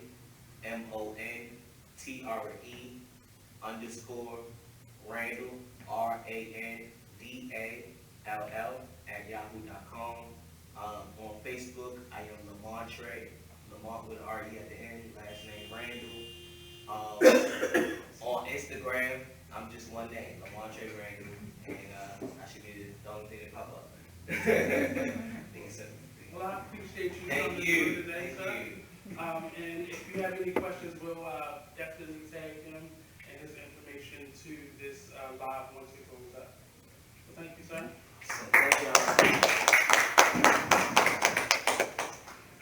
Next up, we have a phenomenal musician and storyteller himself, and I'm probably going to have to do less work this time. But David, could you join me?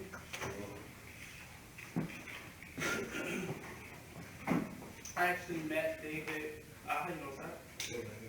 I met David for the first time, actually, I believe here.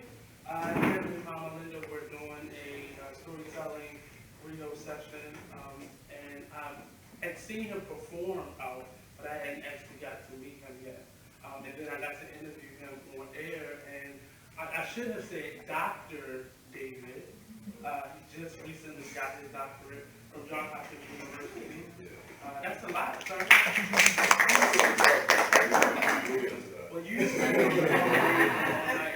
but I want to first let you introduce yourself and tell us a brief kind of backstory of who you are. All right, cool. So I am Dr. David Buckland. Born and raised in East Baltimore. I describe myself as a mercenary for change. So essentially what that means is if you have the coin and if you are about the liberation of people, you can call me. I fancy myself as somebody who can operate in multiple sectors. So I am a researcher, I am a practitioner, I am an artist, I'm an activist, I'm an instigator. My sole purpose in life is to destroy the system, to be the virus that infects the system so that it ultimately dies. So that's I'm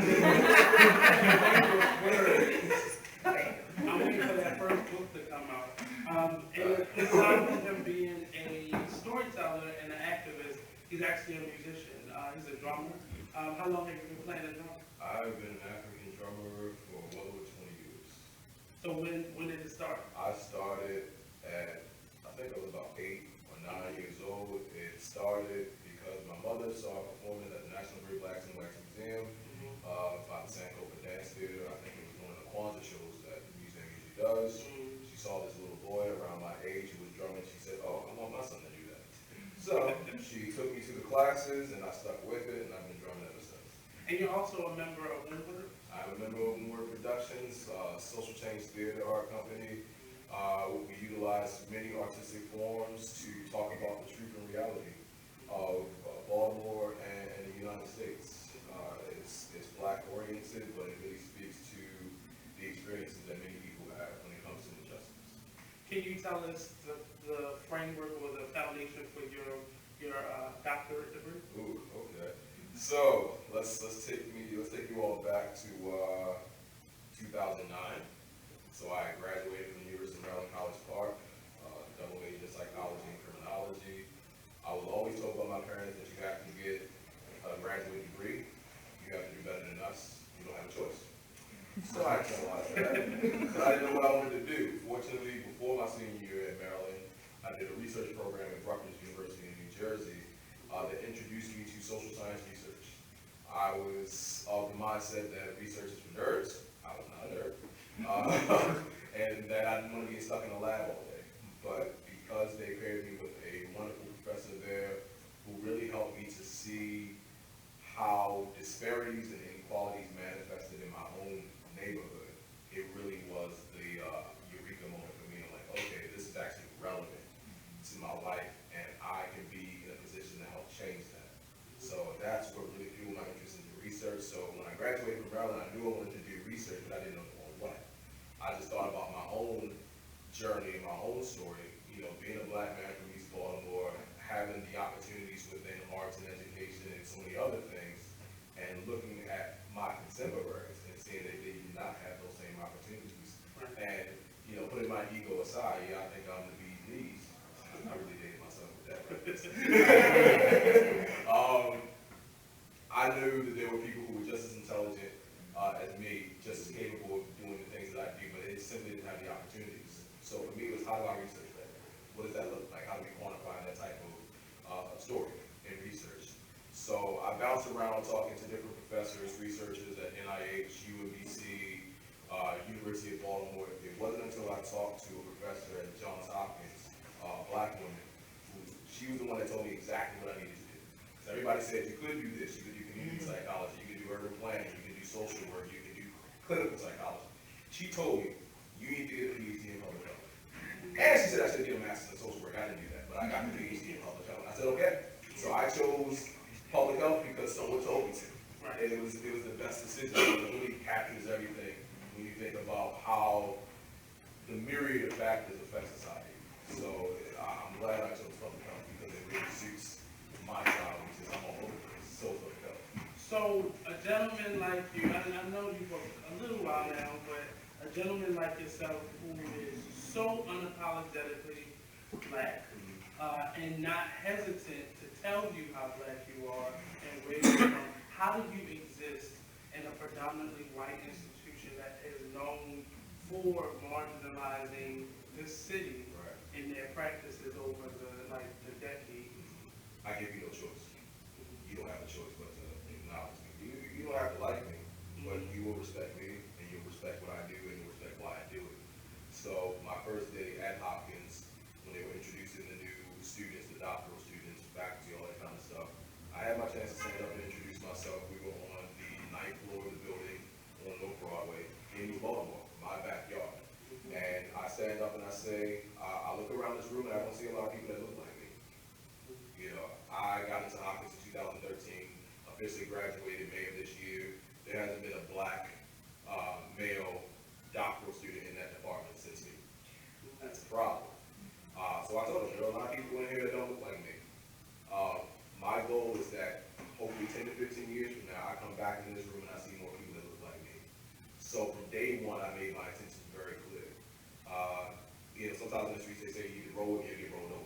kind of my nice way of saying that. And whether it was conscious or unconscious, they rolled with me. They acknowledged me, they respected my approach, they respected my purpose, and they helped me to elevate what I do. Even now, I still have a good relationship with Hopkins, and I know a lot of people, let alone people of color, let alone students of color, can't say that. So anytime. It's strictly historical. Oh yeah, let's how much time we have to get into the so all that now I came with all that knowledge. I came with all that understanding, and even that was something that I, as a black male from Baltimore, had to navigate that dynamic. That I was now a Hopkins student, so it was almost like I crossed over to the dark side, and I had to make it clear that this is just an institution where I'm getting my degree. This institution does not and will not define me. It did not change what I stood for and what I did. Actually, it helped me to elevate what I did. I did not expect that. Coming out of Hopkins, being known as the storyteller, above anything else, was something I could have never imagined would have been the case. How will you use your music as well as your, I mean, you were real. I mean, you're studying under many of them for years, and as well as an actor. How will you use those creative outlets to further your studies and your work? So I preach the gospel of storytelling. That's the way I see it now. Clearly, the universe has told me this is what you're supposed to do. This is how you make your money. This is how you build your legacy. This is what people will remember you for. And I have to say, so far, it's not a bad memory to have me as a storyteller. The one thing I encourage anyone to do, whether you're from a divested community or if you're in the most invested community, is to tell your story. The quote for discovering you recover me is a Zimbabwean proverb. Until the lion tells his side of the story, the tale of the hunt will always glorify a hunter. That just simply means that history is written by the victor. So there's so much history throughout human society, human civilization that we'll never know, simply because the victors have written the stories. It's time for everybody to write a story. It's time for everybody to tell their story. I don't care where you are within the spectrum of life. Your story is valid. Your story should be acknowledged, and your story should be told. And there's no more perfect storyteller than you. And there's nothing stopping you from telling your story. You just have to know for yourself, and a lot of times that takes encouragement, to know that your story is valid. It takes someone who listens to it. And that's what I do. I empower people to tell their stories. I give them the techniques, but really I just give them the encouragement. Because storytelling is an ancient art form. It's something you already know how to do. You know, you don't have to go to school for storytelling. You don't have to get a certification or a degree for storytelling. You are already qualified to tell your story. The question is, do you want to tell your story? How truthful are you going to be about your story? And what's the modality by which you tell your story? That's the only thing you have to answer for yourself. But once you do that, tell the story, because it needs to be told. So if I do nothing else, no matter whether it's as a researcher or a practitioner, as an advocate, or like I said, as an instigator, I'm encouraging people to tell their story. And it never ceases to amaze me how storytelling is magical in the way that it connects people. But at the same time, if I'm being logical, that makes sense, because communication does what? It connects us. Storytelling is just communication. But it really gives us an idea to look beyond what we see and what we think we know. Vulnerability is one of the biggest tools in storytelling. You have to be willing to open yourself up, knowing that you could be hurt. But on a lot of spaces, you aren't. You're cultivated, you're nurtured, you're encouraged. And when people are given that space to be cultivated and nurtured and encouraged, they grow, they mature, they elevate, they're closer to the best version of themselves. And that's really what anyone in life should strive for.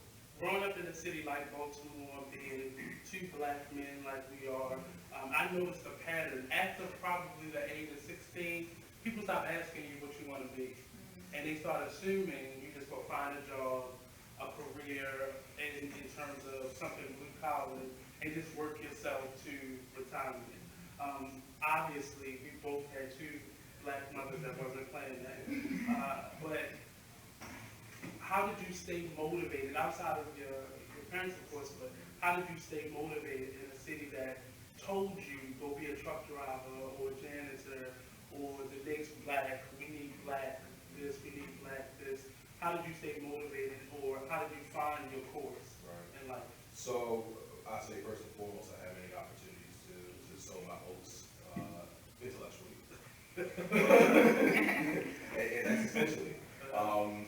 Yes, I have my parents, and my mother is the grandiose one. She's the flamboyant one, but I always give props to my father too. He was the grounded one. He sometimes would say things with such simplicity. It was exactly what I needed to hear.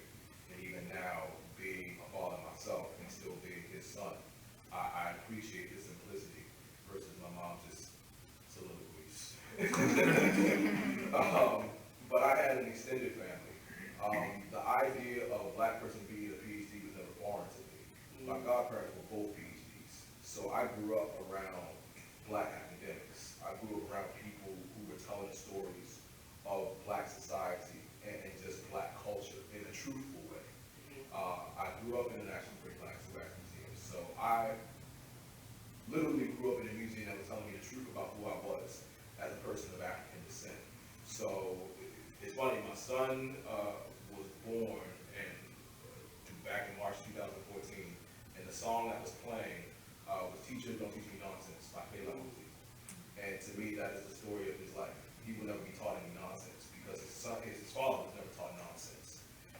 So anytime I occupy a predominantly white space, and I've been doing that since 6th grade, great school, love it.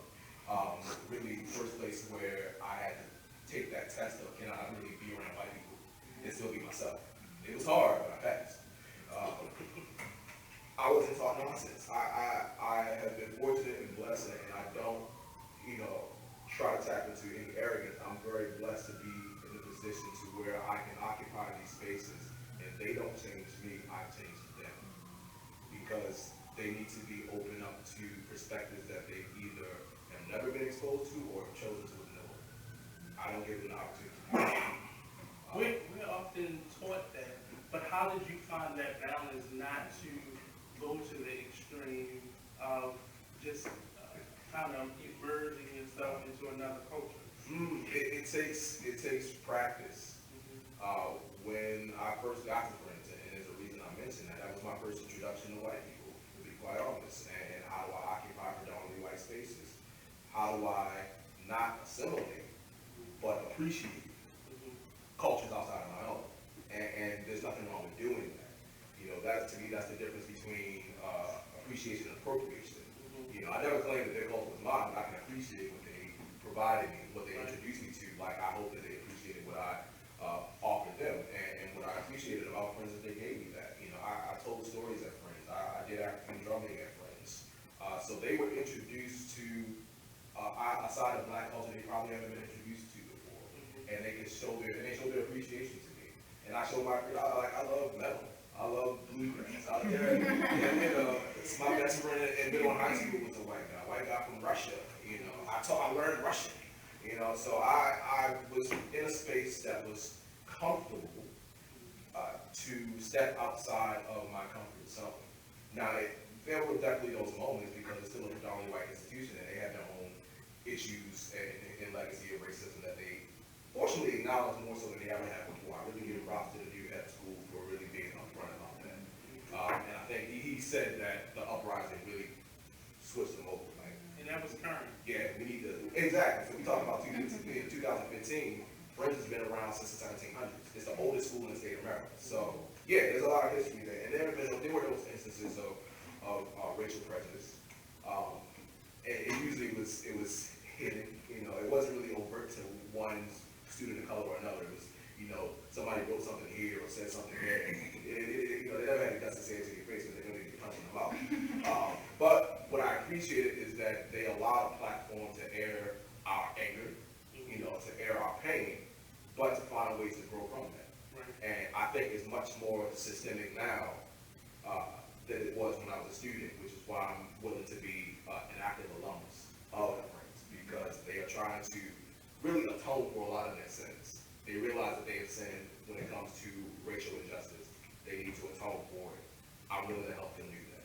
I think it should be a number of schools like that. I went to Archbishop Curley, so I think that's a deeper culture of it. But going a little bit further, you are a minority amongst where you come from. The fact that you have your parents, both of your parents, you are now not a doctoral candidate, but you've received a doctorate. You are a minority amongst black men in your age range. How do you then now, being in public health, how have you trained yourself, or how will you prepare yourself rather to speak to men who did not have all of those resources at their disposal? The single biggest thing I can do is just offer myself. To say, you may not have had this opportunity, you may not have had this resource, but now you have me. I realize that I am the product, not just of my parents, but of a huge village of people who helped to cultivate this seed to grow into what I am. I am the product of ancestors that fought and died for just the most basic of civil rights. You know, my mom calls herself Dr. Mama now, and it gets on my nerves because she's not really a doctor. But when I really think of her journey, she was born in the 50s, so she was born in the height of the civil rights movement. She was born at a time in Baltimore, lived in Baltimore, at a time of segregation, at a time where you would have never imagined in a million years that a person of color could ever have a PhD. And now not only does her son have a PhD, but her daughter has an MD. Okay, you can call yourself Dr. Mama, that's fine. She's gonna do it anyway. She's gonna do it anyway. But when I really think of it that way, I'm like, yeah, we are her American dream. We are what she thought was never possible. And now she do it once, she did it twice. So I'm always cognizant of just not just my own family, but the millions of black people, the millions of people of color who have been conditioned to believe that all you can achieve is this. Has she thought about going back herself? Because we live in an age where that is possible, man. I think she's good. She's retired, she's got her pension, both her kids are doctors, she's done her job.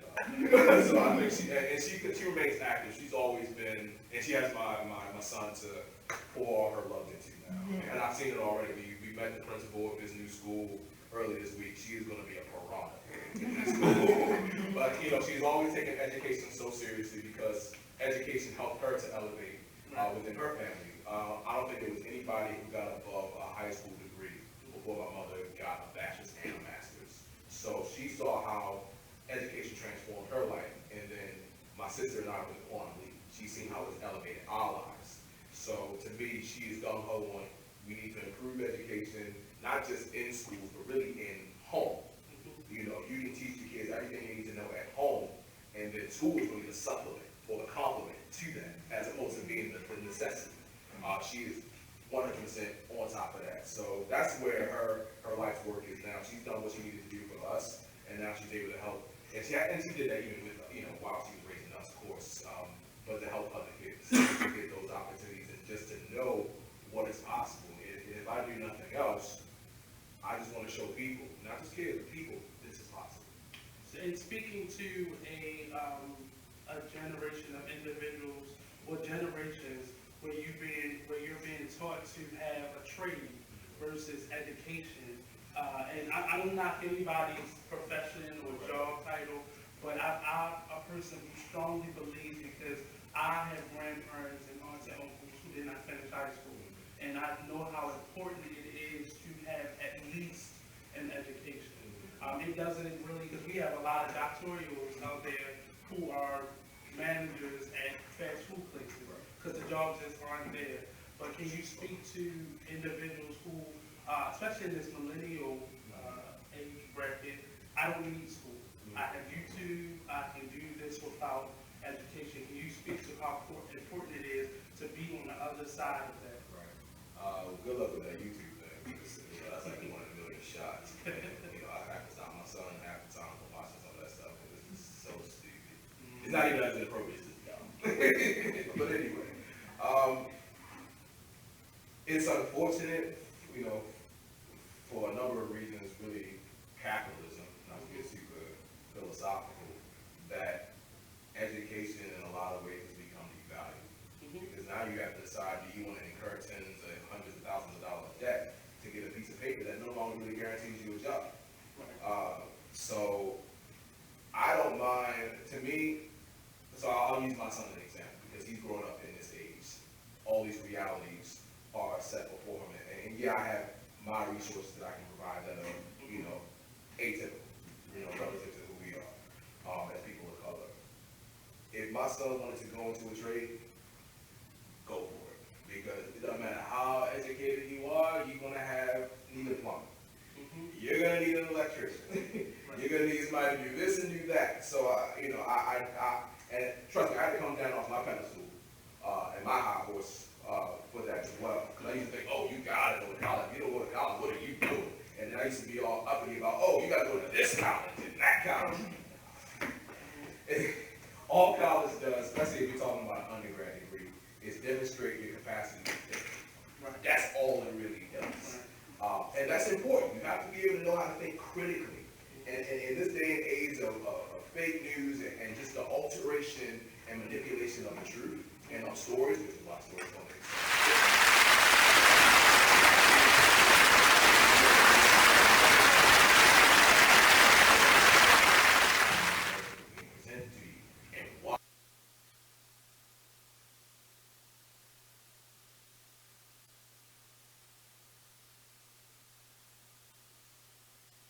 You are tuned in to BeExposedRadio.com. So we were talking about critical thinking. So we definitely believe that critical thinking is one of the first things we need to start implementing, not just simply being told